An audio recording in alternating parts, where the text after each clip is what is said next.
Haleluya, haleluya, haleluya. Glory bagimu Bapa. Inilah yang menjadi isi hati kami. Pujian ini kami naikkan ke hadirat-Mu Bapa. Bapa, Engkaulah Tuhan dan Raja kami.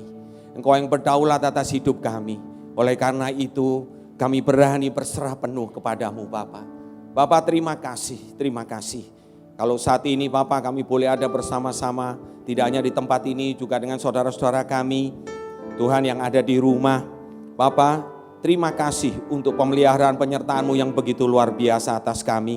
Kalau kami boleh ada sebagaimana kami ada saat ini, semua karena anugerah-Mu. Bapa, apapun yang Kau izinkan terjadi, Bapa, biarlah tetap kami katakan di hadirat-Mu, Engkaulah Tuhan dan Raja kami. Engkaulah yang berdaulat atas hidup kami. Tuhan, terima kasih. Terima kasih. Sebentar kami kembali akan belajar mengenal Engkau lebih lagi. Mengerti apa yang menjadi isi hati-Mu Tuhan buat kami. Terlebih di hari-hari yang seperti ini Tuhan. Di hari-hari yang jahat. Di hari-hari yang begitu Tuhan mencekam. Tuhan, biarlah kami boleh terus memandangkan wajah kami kepadamu Tuhan. Berserah penuh kepadamu Tuhan. Bapa, terima kasih. Terima kasih berfirman kepada kami. Pakai hamba-Mu untuk menyampaikan isi hati-Mu. Terima kasih Bapa, dalam nama Yesus. Mari kita semua mendengarkan firman Tuhan, sama-sama katakan amin. Shalom saudara yang terkasih. Dimanapun saudara berada, selamat malam. Ya, puji Tuhan kalau kita boleh bersama-sama ada. Ya, baik yang ada di tempat ini maupun yang di rumah masing-masing. Ya, kita boleh sama-sama datang ke hadirat Tuhan. Dan kita kembali, sebentar kita akan mendengar firman Tuhan. Saudaraku, seperti yang sudah dicantumkan di flyer, ya, bahwa tajuk atau judul dari firman atau pemberitaan firman pada malam hari ini adalah kedaulatan Tuhan. Saudaraku, kenapa saya pilih judul ini? Jadi saudaraku, sebetulnya ada latar belakang yang hari-hari ini ya, terus mengganggu hati saya. Saudara kita semua tahu bahwa keadaan kita saat ini, ya, kita melihat kondisi, ya, situasi hari-hari ini, yang kalau saudara mendengar, ya, saat ini kembali di daerah kita sendiri, di daerah Tangerang, ya, saya membaca berita bahwa sekarang ini boleh dikatakan gelombang 2 terjadi, ya, orang yang terpapar COVID bertambah lagi, saudaraku, ya, jadi otoritas sudah memberitahukan ini, jadi kembali kita harus lebih berhati-hati, kita harus lebih waspada lagi. Nah saudaraku, hal ini yang terus ya mengganggu, keadaan ini yang mengganggu saya. Belum ya, yang terus menjadi pertanyaan dalam hati saya. Berapa waktu terakhir ini, ya tentu yang saya sampaikan ini adalah berita, bukan berita yang baik ya, berita duka cita. Saya punya beberapa sahabat ya di Surabaya, orang tuanya, ayah ibunya dipanggil pulang Tuhan, terkena COVID, ya, terpapar oleh COVID dalam tempo waktu yang sangat singkat. Ya, saudaraku, teman saya ini kehilangan orang tuanya. Terus kemudian gak lama lagi ada ya seorang teman saya juga demikian, alami hal yang sama, sekeluarga ini terpapar COVID, ya.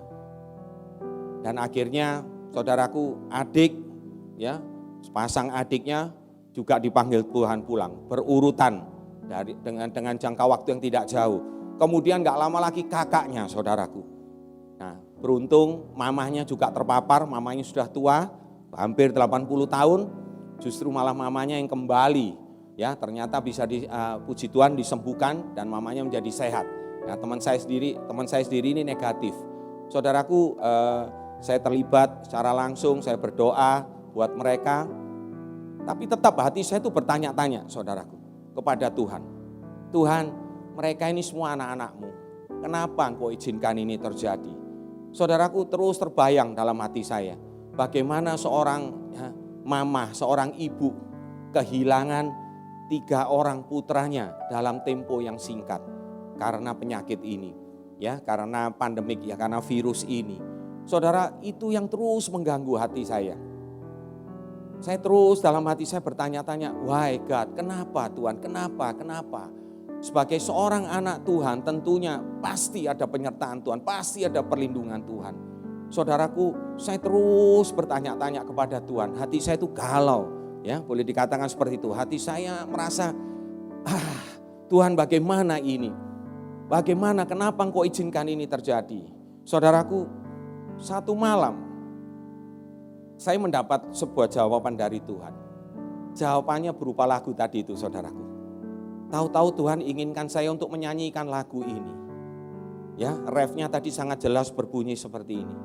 Engkaulah Tuhan, Engkaulah Raja, berdaulat atas hidupku, ku berserah penuh. Saudaraku, lagu ini terus Tuhan terngiang-ngiang, dan Tuhan Roh Kudus dalam hati saya dorong saya. Saudaraku, di tengah-tengah sebenarnya saat itu saya gelisah tidur. Saudaraku, saya bergumam menyanyikan lagu ini. Terus saudaraku, terus saya berulang-ulang menyanyikan lagu ini. Berdaulat atas hidupku, berdaulat, Tuhan itu Raja. Tuhan, Dia adalah Tuhan dan Raja yang berdaulat atas hidup kita. Nah saudaraku, sampai perkataan ini muncul bagian terakhir ini. Ku berserah penuh. Saudaraku, Tuhan ingatkan bagian terakhir dari lagu ini. Ku berserah penuh, ku berserah penuh. Saudaraku, saya bertanya, akhirnya saya berargumen dengan Tuhan. Dalam hati saya berkata, Tuhan, bukankah saya sering berkata, banyak anak-anak-Mu dalam doa-doanya, kita sering berkata, dalam doa-doa kita sebagai orang percaya, sebagai anak-anaknya, selalu kita berkata, seringkali bahkan mungkin di akhir atau di tengah-tengah doa kita berdoa, aku serahkan hidupku ke dalam tangan-Mu Tuhan. Aku serahkan hidupmu. Saudaraku, bukankah itu hal yang sederhana? Bukankah hal itu yang sering, yang sederhana, yang simple mungkin, yang sering kita katakan. Tapi saudaraku, saat itu lewat Roh Kudusnya Tuhan ingatkan saya. Saudaraku, sepertinya Tuhan tegur saya dengan keras. Apakah engkau sudah berserah penuh kepadaku? Sebab aku ini berdaulat atas hidup. Saudaraku, disitulah yang membuat saya akhirnya kembali, saudara, menyelidiki, mencoba, saudaraku, mengenal Tuhan lebih lagi. Nah, saudaraku, Tuhan bawa kepada seorang yang kita pasti semua tahu, ya, di Alkitab. Ya, kita akan belajar kembali dari Ayub. Saudaraku, kita tahu bagaimana sosok Ayub. Nah, saudaraku, ada rahasia di sini tentang kedaulatan Tuhan. Saudaraku, tidak mudah untuk mengerti, jujur saja. Ya, kita akan sama-sama belajar malam hari ini. Saya berharap waktunya cepat, kita berharap kita bisa segera. Saya ajak saudara untuk membuka kitab saudara. Ayub. Ya, saya akan loncat ke Ayub 23, saudaraku. Saya ajak saudara buka Ayub 23. Saudara nanti baca dari awal sampai akhir. Ya, ayat yang pertama sampai ayat yang ke-17, saudaraku. Namun karena waktu, saya akan singkat. Ya. Saya akan cuplik satu ayat saja. Namun saya akan baca perikopnya. Saudaraku, perikopnya berbunyi seperti ini. Ayub ingin membela diri di hadapan Allah. Ya saudara, sedikit latar belakang, kalau saudara lihat ayat sebelumnya, pasal sebelumnya, perikopnya juga berbunyi seperti ini. Elifas menganjurkan supaya Ayub bertobat daripada dosanya yang besar. Saudaraku, sahabat Ayub, Elifas itu memberi saran kepada Ayub untuk Ayub bertobat dari dosanya. Dosa yang besar dikatakan seperti itu. Nanti saudara bisa baca, ya. Nah, saudaraku, saya mau cuplik satu ayat kembali ke Ayub 23. Di mana perikopnya berbunyi Ayub ingin membela diri di hadapan Allah. Nah, saudara, saya loncat ke ayat 10. Saudara nanti baca ya keseluruhannya sampai 1 ayat ke-17. Saudaraku, perhatikan ayat yang ke-10. Karena ia huruf besar, Tuhan tahu jalan hidupku. Seandainya ia menguji aku akan timbul seperti emas. Katakan amin. Nah saudaraku, di tengah-tengah tadi, Ayub itu ingin membela diri di hadapan Allah. Saudaraku, ada yang menarik yang Tuhan ingatkan tentang pribadi Ayub ini. Saudara perhatikan baik-baik, saya melihat sebuah urutan yang menarik, saudaraku. Saudara, Ayub 1 ayat 1 berkata sangat jelas. Siapa Ayub ini? Saudaraku, Ayub ya menerima pujian yang luar biasa. Ya, ini sebuah awal. Perhatikan baik-baik. Saudaraku, Ayub itu menerima pujian dari Tuhan sebagai sosok yang luar biasa. Dikatakan orang ya di Ayub 1 ayat 1. Orang yang saleh dan jujur, takut akan Tuhan dan menjauhi kejahatan. Bahkan dikatakan saudaraku di ayat itu, tidak ada seorang pun di bumi seperti dia. Luar biasa bukan Ayub? Menerima pujian yang luar biasa. Namun saudaraku perhatikan baik-baik. Ya, saya nggak akan cerita prosesnya, tapi saya ajak saudara loncat. Ayub mengalami ujian yang hebat.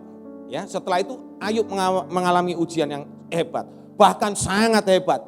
Saudara, kalau saudara baca nanti ya di Ayub 1, 20, 22 atau sebelumnya, saudara bisa melihat bagaimana segala kepunyaan Ayub ya yang dikatakan tadi saleh, jujur, takut akan Tuhan dan menjauhi kejahatan itu. Saudaraku, segala kepunyaannya, kekayaannya, lembu, keledai, kambing, domba, semuanya saudaraku, unta dan lain sebagainya. Bahkan termasuk para penjaganya itu habis lenyap. Saudaraku, bahkan yang lebih mengerikan lagi, 10 orang anaknya semuanya habis. Saudaraku, 7 anak laki-laki dan 3 anak perempuan. Saudaraku, semuanya binasa di hari yang sama. Ya, kita semua tahu tentang itu, Tuhan. Tapi perhatikan saudaraku, saya cuplik satu ayat ya dari Ayub 1 ayat 22. Di tengah-tengah keadaan seperti itu, ya saudaraku, apa yang dilakukan Ayub? Ayub mendengar hal itu, Ayub sujud dan menyembah Tuhan. Dalam semuanya itu, Ayub tidak berbuat dosa dan tidak menuduh Allah berbuat yang kurang patut. Perhatikan itu. Saudaraku, Ayub tidak marah kepada Tuhan. Saudaraku, ujian yang begitu hebat. Saudaraku, kenapa?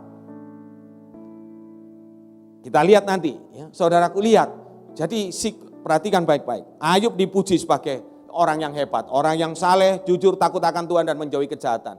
Kemudian ujian itu datang, semuanya habis saudaraku. Tapi Ayub berkata, ya tidak menuduh Allah yang berbuat patut. Perhatikan saudaraku, setelah ujian, apa yang terjadi saudaraku?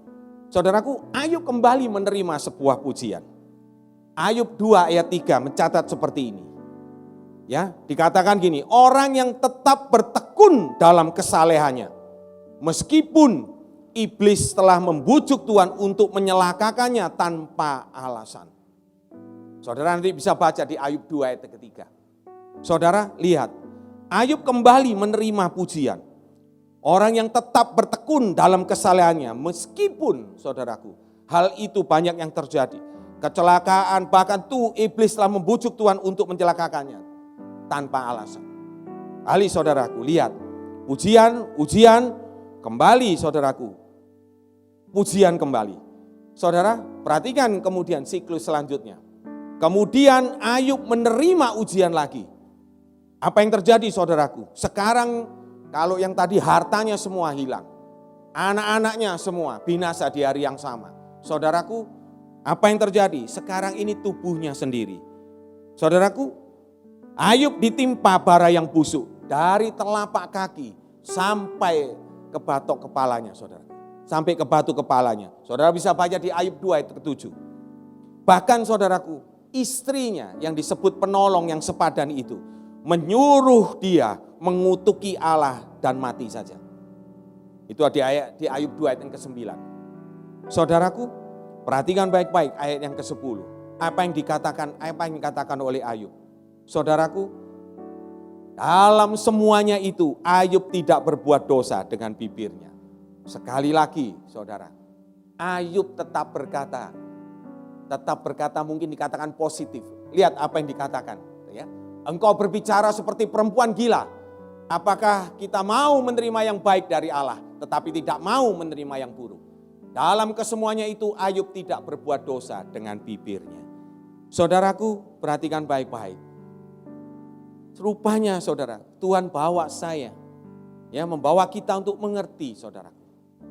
Di tengah-tengah kita hidup sebagai orang percaya, kejadian ini akan silih berganti, saudara. Pujian akan diberikan Tuhan kepada kita. Ujian itu akan datang kepada kita. Kemudian pujian itu datang lagi kepada kita. Saudaraku, silih berganti ujian, pujian, ujian dan pujian. Itu yang Tuhan ingatkan kepada saya, saudara. Di tengah-tengah hati saya yang galau, kenapa Tuhan izinkan ini semua terjadi? Saudaraku, Tuhan sudah memberikan sebuah gambaran yang sangat jelas. Saudaraku, Tuhan, Ayub tahu betul siapa yang dia sembah. Kenapa dia tetap pertahankan hidupnya yang saleh, yang jujur, takut akan Tuhan dan menjauhi kejahatan, saudara. Walaupun tadi saudara lihat, ya, memang Tuhan singkapkan pada akhirnya ada dosa besar. Ingat tadi Elifas temannya berkata di Ayub 22. Kembali Tuhan. Yang saya mau gambarkan, yang Tuhan mau gambarkan sangat jelas. Ya, apa yang menjadi kegalauan hati saya, Tuhan katakan. Sebagai seorang anak Tuhan, di mana memiliki Tuhan yang berdaulat penuh atas hidupnya, atas hidup kita semua anak-anak orang-orang percaya. Saudaraku, disitulah Tuhan bekerja luar biasa. Bekerja, saudaraku, tidak hanya tentang pujian saja, tentang berkat-berkat yang Tuhan sediakan buat saudara dan saya sebagai anak-anaknya. Tetapi kembali, tadi yang Ayub katakan, saudaraku, di Ayub 23 ayat yang ke-10. Saudaraku, saat ia menguji aku, saudara, ia akan tampil seperti emas. Kita akan tampil, kita akan timbul seperti emas. Nah saudaraku, disinilah saya semakin dibuat kurius, saudaraku. Dibuat semakin penasaran untuk masuk lebih dalam lagi. Tuhan, apa yang kau kehendaki? Tuhan berdaulat atas hidup kita.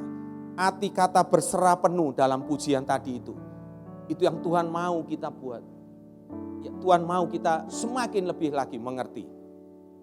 Bukan hanya cuma sekedar kata-kata yang gampang kita bicarakan, kita utarakan tanpa ada tindakan yang benar. Saudaraku, Ayub di dalam prosesnya, di dalam dia menjaga kesalehannya, di dalam dia menjaga, saudaraku, dia sadar betul akan kedaulatan Tuhan. Makanya pada saat Tuhan izinkan sesuatu terjadi atas dirinya, Ayub selalu berkata positif. Ayub selalu, saudaraku, menjaga lidah bibirnya untuk tidak, saudaraku, menghujat Tuhan atau mungkin berkeluh kesah kepada Tuhan. Saudaraku, memang tadi dikatakan perikopnya, Ayub ingin membela diri. Tetapi sesungguhnya kalau saudara baca di Ayub 23 ini, ayat 1 sampai ayat yang ke-17. Saudara melihat, sesungguhnya Ayub, saudaraku, mungkin punya keinginan untuk membela diri. Tetapi sesungguhnya dia sadar betul siapa yang dihadapi. Dia sadar betul siapa itu Tuhan. Saudaraku, inilah yang Tuhan izinkan dalam hidup kita sebagai anak-anak percaya. Bagaimana bisa seorang Ayub berkata seperti itu? Jangan kita cuma menerima yang baik saja dari Tuhan. Saat kita dalam keadaan baik, kita berkata baik kepada Tuhan. Tapi pada saat Tuhan izinkan kita diuji, saudaraku, memang ujian itu tidak enak. Yakobus berkata seperti itu. Kitab Yakobus sangat jelas berkata, ujian yang datang kepada kita tidak akan mendatangkan sukacita, mendatangkan duka cita, saudara. Tetapi beranikah kita tetap percaya bahwa apa yang Tuhan katakan begitu banyak, saudaraku. Contoh salah satu ayat yang sering kita dengar, Yeremia 29 ayat 11 berkata sangat jelas. Aku tahu rancangan-rancangan yang ada padaku tentang kamu, tentang saudara dan saya. Saudaraku, Tuhan berkata bukan rancangan kecelakaan, tetapi rancangan, saudaraku, damai sejahtera yang mendatangkan hari depan yang penuh pengharapan. Amin, saudaraku. Nah, saudara, kembali. Ini yang harus terjadi, saudaraku. Siklus ini yang Tuhan terus ingatkan kepada saya. Makanya saya rindu untuk berbagi kepada saudara. Kita mengenal kedaulatan Tuhan. Saudaraku, apa sih arti kedaulatan Tuhan? Saudaraku, Tuhan itu segala-galanya. Tuhan yang mengatur, saudaraku, segala-galanya. Saudaraku, Paulus Di Galatia 2 ayat 20 berkata sangat jelas, hidupku bukan aku lagi, tetapi Kristus yang hidup di dalamku. Saudaraku, bisakah kita berkata seperti itu?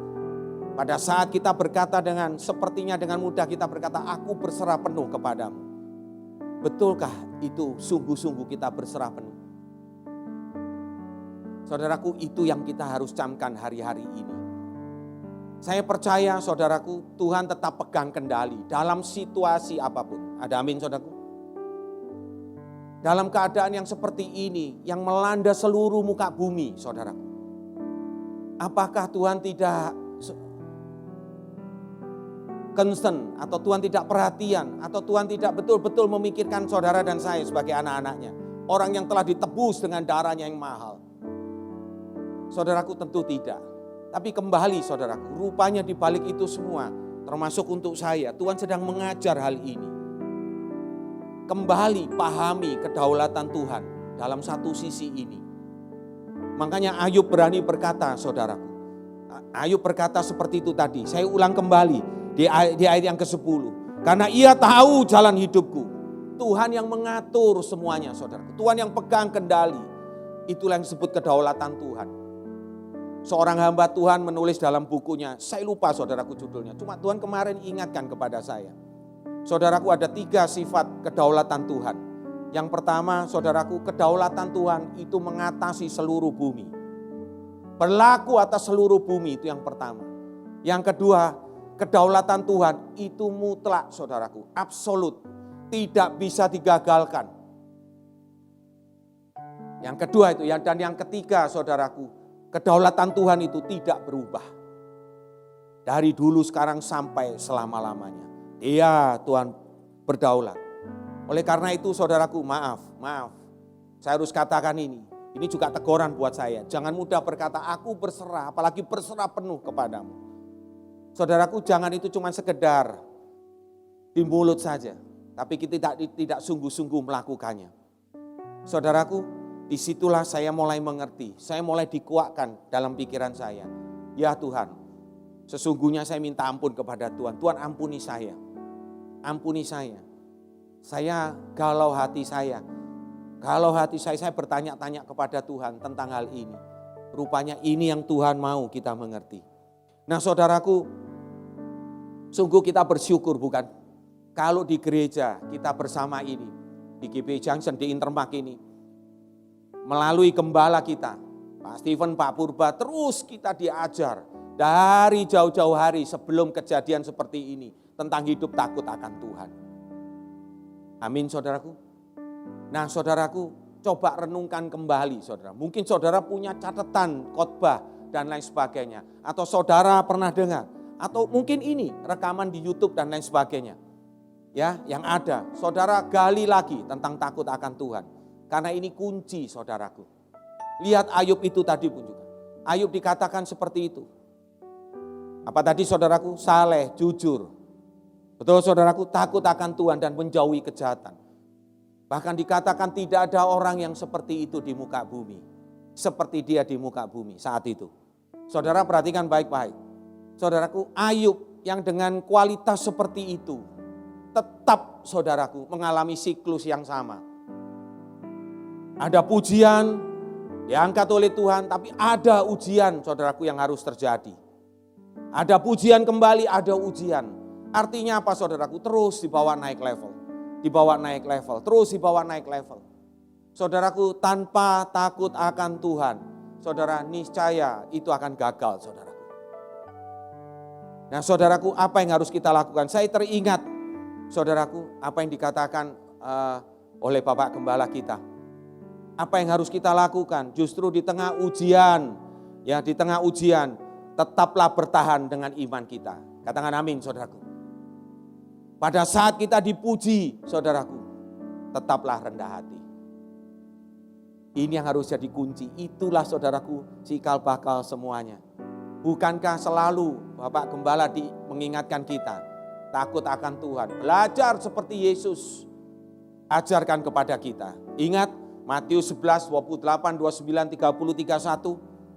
Saudaraku, bagaimana Tuhan berkata sangat jelas. Yesus pada saat itu berkata kepada murid-muridnya, mari yang letih lesu beban berat datanglah kepadaku. Aku akan memberikan kelegaan kepadaku. Dan pikulah kuku. Sebetulnya sangat menarik saudaraku firman ini. Semakin didalami semakin banyak rahasia Tuhan. Bagaimana Tuhan berkata memberi kelegaan. Tahu-tahu diberikan pikulan. Seakan-akan kok Tuhan gak fair, gak adil. Benar bukan? Dikasih. Marilah yang letih lesu beban berat datanglah kepadaku. Seandainya saya berbicara kepada saudara saat ini. Mari yang letih lesu datanglah padaku. Saudaraku mungkin saya akan memberikan kepada saudara sesuatu. Memberikan hadiah, memberikan yang lain-lain. Yang menyenangkan saudara. Betul bukan? Tapi kenapa? Yesus langsung berkata yang awal, pikulah kuku. Pikulah kuku. Dan belajarlah daripada aku. Tetap saudaraku ada beban. Tetap ada ujian yang diizinkan Tuhan itu terjadi. Amin. Dan di dalam bentuk ujian itu apa yang Tuhan ingatkan kepada kita? Cuman ada dua. Yesus berkata belajarlah kepadaku. Sebab aku apa saudaraku? Lemah lembut dan rendah hati. Saudaraku, dan setelah itu baru jawaban yang terakhirnya kelihatan. Sebab kuku itu ringan. Ringan kenapa saudaraku? Karena saudara dan saya mau tunduk taat. Dengan modal dua hal itu. Kenapa Yesus tidak berkata kembali, belajar daripadaku sebab aku penuh kasih. Bukankah iman pengharapan dan kasih yang terbesar? Kenapa Yesus tidak berkata seperti itu? Yesus berkata, belajar dari aku sebab aku rendah hati, lemah lembut dan rendah hati. Saudaraku, disitulah pembentukan itu terjadi. Karakter kita akan terus dibawa menjadi serupa seperti dia. Itu yang menjadi tujuan hidup kita sebelum kita dipanggil pulang oleh Tuhan. Saudaraku yang terkasih dalam Kristus, ini yang Tuhan terus ingatkan pada saya juga secara pribadi. Yang ini yang Tuhan dorong saya untuk share malam hari ini kepada saudara. Saudaraku, mari. Proses ini akan terus terjadi dalam hidup kita. Pelajari, pahami bahwa Dia yang berdaulat atas hidup kita. Dia yang akan terus memegang kita, menjaga kita. Sekarang kita mengerti bukan kenapa Paulus bisa berkata seperti itu, saudara. Hidupku bukan aku lagi. Coba buka Galatia 2 ayat 20. Atau mulai dari ayat ke-19, saudara lihat. Sebab aku telah mati oleh hukum Taurat, untuk hukum Taurat, supaya aku hidup untuk Allah. Aku telah disalibkan dengan Kristus, kata Paulus. Ayat ke-20. Nah perhatikan, namun aku hidup. Tetapi bukan lagi aku sendiri yang hidup, melainkan Kristus yang hidup di dalam aku. Saudaraku yang terkasih, inilah sesungguhnya arti kata berserah penuh kepada Tuhan. Saudaraku, dua hal. Ya, kalau kita mengerti, kita semakin pahami. Saudaraku, mungkin ini singkat, masih panjang kita bisa mengerti. Panjang dan lebar pengertian ya tentang kedaulatan Tuhan ini. Saudara bisa terus gali lebih dalam. Saudaraku, saya temukan arti ya berdaulat. Tuhanlah yang memberi hidup kepada kita. Artinya Tuhan juga yang menentukan mati dan hidup kita. Saudaraku, jangan pernah khawatir. Kita sudah ditebus. 1 Petrus 1 ayat 18-19 berkata, kita bukan ditebus dengan barang yang fana. Juga bukan dengan perak dan emas. Tapi kita ditebus dengan darah yang mahal. Darah anak domba yang tidak bercacat dan bercela itu. Itu yang dikorbankan buat saudara dan saya. Jadi saudaraku yang terkasih, kedaulatan Tuhan harus kita pahami sungguh-sungguh. Kita harus pegang teguh, pegang kokoh. Saudaraku, Dia yang memberi hidup. Tentunya Dia yang menentukan mati hidup kita. Kita sudah ditebus, saudaraku. Artinya apa? Seperti yang ini tadi Paulus katakan, hidupku bukan aku lagi. Saudaraku, Tuhan mau jadikan kita apa, itu terserah Dia. Setuju saudaraku? Berani berkata amin? Tuhan mau jadikan kita seperti apa, itu kehendak Dia. Saudaraku, nah disitulah pada akhirnya kita harus mengerti bahwa kita tidak berkuasa lagi dalam hidup kita ini. Oleh karena itu kita akan sungguh-sungguh, saudaraku, berkata dengan pengertian yang benar. Aku berserah penuh kepadamu Tuhan. Berserah penuh. Sebab hidupku bukan aku lagi. Saudaraku, kita tidak berkuasa dalam hidup ini. Dan yang kedua tentunya, saudaraku, jangan pernah bersandar kepada pengertian kita sendiri dengan pengalaman-pengalaman kita. Seperti yang tadi saya katakan, seperti yang firman Tuhan tadi katakan sangat jelas. Yesus mengajar lemah lembut dan rendah hati. Supaya kita bisa pada saat ujian itu datang, pada saat kuk itu datang, saudaraku, kita dengan ringan menjalaninya. Karena disitulah Tuhan bekerja. Tuhan memproses kita, hargai proses yang Tuhan izinkan terjadi. Sehingga kita akan tetap kokoh. Bahkan kita semakin mengerti, saudaraku. Nah, saudaraku, di sini jelas kalau kita bersandar dengan pengalaman kita sendiri, akibatnya cuma dua, saudaraku. Yang pertama, kita jadi congkak, jadi sombong bukan? Kalau kita berhasil apa yang terjadi? Wah, pengalaman itu kita jadi congkak. Bukankah itu bertentangan dengan apa yang Yesus ajarkan tadi? Belajar padaku, lemah lembut dan rendah hati. Amin, saudaraku. Hal yang kedua, kalau saudaraku gagal, apa yang terjadi? Saudara jadi rendah diri. Wow, aku gagal, saudara jadi rendah diri. Oleh karena itu saudaraku, tidak ada hal yang lain.